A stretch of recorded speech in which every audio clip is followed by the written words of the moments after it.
Welcome to prep Navodaya previous year questions की series में आप सभी का हार्दिक स्वागत है। प्यारे बच्चों, आज की वीडियो में हम लोग 2016 में पूछे गए कुछ प्रश्नों को डिस्कस करेंगे। क्वेश्चन नंबर 51, यदि 12 पैकेट बिस्किट का मूल्य 240 रुपए है तो 8 पैकेट बिस्किट का मूल्य कितना होगा? If the cost price of 12 packets of biscuit is ₹240, the cost price of 8 packets of biscuits will be how much? ये यूनिटरी मेथड यानी एक एक नियम से बनेगा। क्या है, 12 पैकेट है बिस्किट का तो उसका कॉस्ट है 240 रुपए का। एक पैकेट का कॉस्ट क्या होगा? ऑफ कोर्स कम होगा, यानी हम लोग डिवाइड करेंगे 240 को 12 से। 12 दूना 24, यानी 20 रुपए का एक पैकेट आ रहा है। तो 8 पैकेट का क्या होगा? 8 गुना होगा। 8 से गुना कर देंगे 20 को, यानी 160 रुपए में 8 पैकेट मिलेंगे। आंसर हो गया ऑप्शन ए। क्वेश्चन नंबर 52, किसी परीक्षा में राम ने श्याम से 8 अंक अधिक अर्जित किए, उसी परीक्षा में अनिल ने राम से 4 अंक अधिक अर्जित किए। यदि इन तीनों ने कुल 128 अंक अर्जित किए हैं तो राम ने कितने अंक प्राप्त किए? Ram got 8 marks more than Shyam in an examination. Anil got 4 marks more than Ram in the same examination. If all three of them got 128 marks together as a total, Ram's marks would be how much? ये बहुत बहुत important question है और कई बार आ चुका है exam में, एकदम सिमिलर पैटर्न पे। यहाँ पे 3 लोग हैं, राम है, श्याम है एंड अनिल है, और राम के मार्क्स से ही श्याम और अनिल के मार्क्स को कंपेयर किया गया, इसलिए हम राम के मार्क्स को मान लेते हैं x। अब बोला जा रहा है राम ने श्याम से 8 अंक अधिक लाए, यानी श्याम ने राम से 8 अंक कम लाए हैं, यानी श्याम ने लाए हैं x-8। अनिल ने राम से 4 अंक अधिक अर्जित किए, यानी अनिल ने x+4 स्कोर किया है, और इन तीनों के मार्क्स का योगफल है 128। अब x एक बार, 2 बार, 3 बार तो 3x हो गया। अब ये -8 है और +4 है, इसमें बहुत से बच्चों को कंफ्यूजन होगा, तो उसके लिए बड़ा अच्छा सा ट्रिक है। माइनस जो भी रहे उसको समझो कि लॉस हो रहा है। लॉस कितना हो रहा है? 8 रुपए का। अब प्लस जो भी है उसको समझो कि प्रॉफिट हो रहा है। प्रॉफिट कितना हो रहा है? 4 रुपए का। अब बताइए, अगर आपके बिजनेस में 8 रुपए का लॉस हुआ और अगले सामान को बेचने में 4 रुपए का प्रॉफिट हुआ, तो आपको ओवरऑल क्या हुआ? तो आप बोलो 4 रुपए का अभी भी लॉस है, लॉस है अभी भी 4 रुपए का, यानी आंसर होगा -4। अब इस -4 को हम लोग शिफ्ट करेंगे इस साइड, तो 3x तो यहीं रह जाएगा। -4 जब शिफ्ट होगा तो साइन बदल लेगा, +4 हो जाएगा, राइट। और ये हो गया 3x = 132। अब हम लोग 3 को शिफ्ट करेंगे, 3 गुना में है तो जब शिफ्ट होगा तो वो डिवाइड में हो जाएगा या उल्टा हो जाएगा, बोलेंगे 3 से कटेगा, 3 चौके 12, 3 चौके 12, यानी 44 बार में कटेगा। x का वैल्यू आएगा 44, यानी राम ने 44 मार्क्स स्कोर किया, और वही पूछा जा रहा है राम ने कितने अंक प्राप्त किए, तो आंसर होगा ऑप्शन नंबर बी।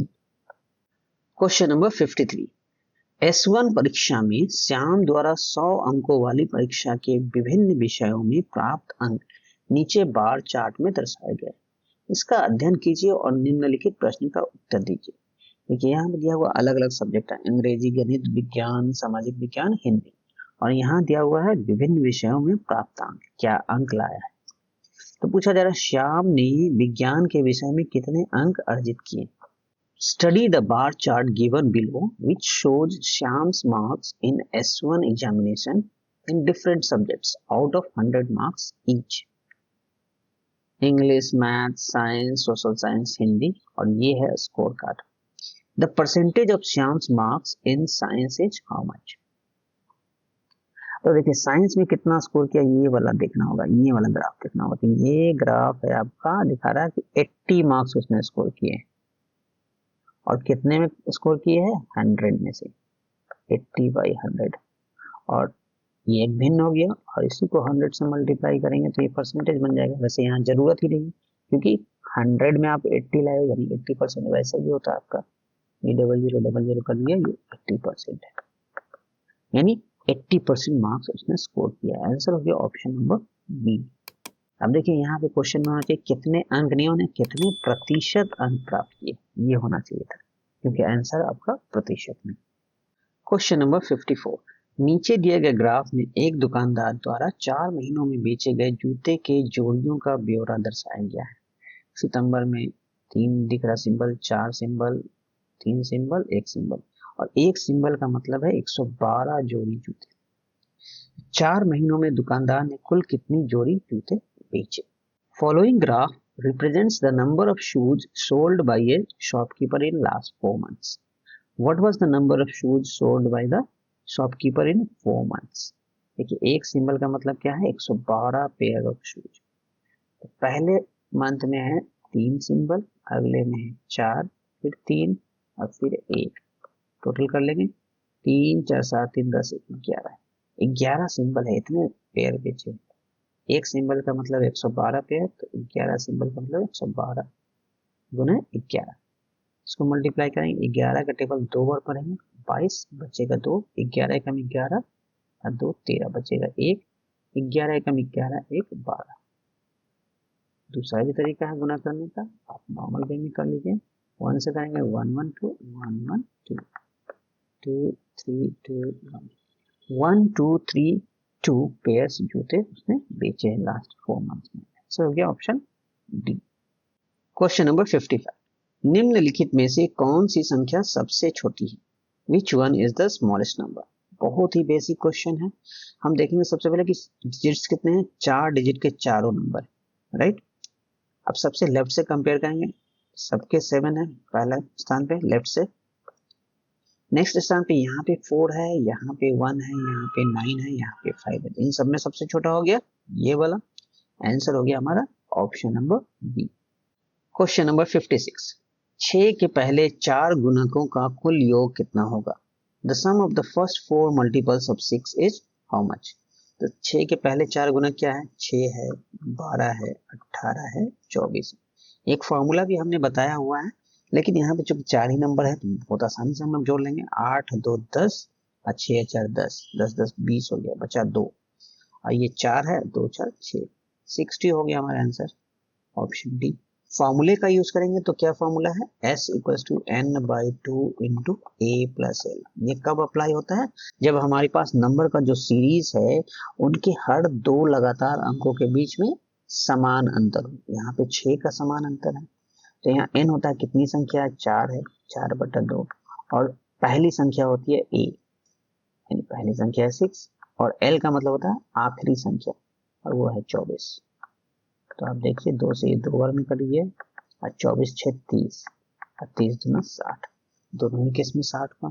तो ये कब अप्लाई करेंगे, जब हमारे पास नंबर्स जो है ये 4 की जगह 4 गुणक की जगह हो जाता है 10 हो जाता है, 15 हो जाता है, 20 हो जाता है, ज्यादा गुणक होते हैं, तब हम लोग को ये फॉर्मूला जरूर इस्तेमाल करना चाहिए। क्वेश्चन नंबर 57, 128 288 और 160 का महत्तम समापवर्तक कितना होगा? HCF of 128 288 and 160 is how much? इसको हम लोग कई मेथड से कर सकते हैं, हम लोग क्या करते हैं इसको कॉमन डिवीजन मेथड से करते हैं। अब देखिए क्या होता है, वो 128 288 और 160, इसमें क्या करना होता है, एक ऐसा नंबर चुनना होता है जिससे ये तीनों नंबर डिवाइड हो सके।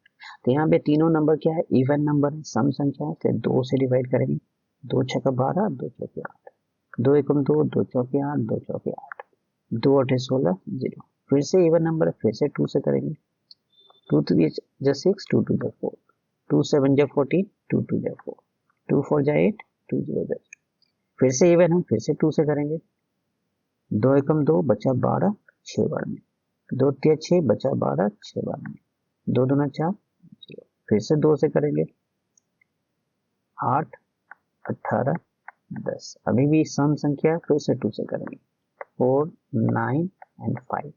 अब आप बताइए कि 4 9 5 किसी एक नंबर के टेबल में आएगा? बिल्कुल नहीं आएगा। तो हमारा प्रोसेस स्टॉप हो जाएगा, और ये लेफ्ट साइड में जो नंबर्स है उनको गुना करेंगे, और ही हमारा आंसर होगा, HCF वही होगा। 2 दूना 4 दूना 8 दूना 16 दूना 32, हमारा आंसर हो गया ऑप्शन नंबर सी। ये है हमारा कॉमन डिवीजन मेथड। जितने भी नंबर्स हैं वो सारे नंबर किसी एक नंबर के टेबल में आने चाहिए। अगर मान लीजिए यहाँ पे 4, 9, 4, 8 और 5 होता तो भी हम नहीं डिवाइड करते आगे। क्यों? क्योंकि 4 और 8 तो आ जाता 4 के टेबल में या 2 के टेबल में, लेकिन 5 नहीं आता। तीनों आना चाहिए, या जितने भी नंबर है सारे आने चाहिए। क्वेश्चन नंबर 58, दो सह अभाज्य संख्याओं का गुणनफल 117 है, उनका लघुत्तम समापवर्ती कितना होगा? If the product of two co-prime numbers is 117, their LCM will be how much? बहुत ही अच्छा क्वेश्चन है। देखिए, सहअभाज्य संख्याओं का HCF जो होता है वो फिक्स होता है, वो होता है 1। ऐसे दो नंबर जिनका HCF 1 हो उन्हें बोलेंगे सहअभाज्य संख्या, राइट। HCF हमें मालूम है, और दोनों नंबर, मान लीजिए दोनों नंबर है A और B है, तो उनका गुणनफल भी मालूम है। और अब हमसे पूछा जा रहा है कि उनका LCM क्या है।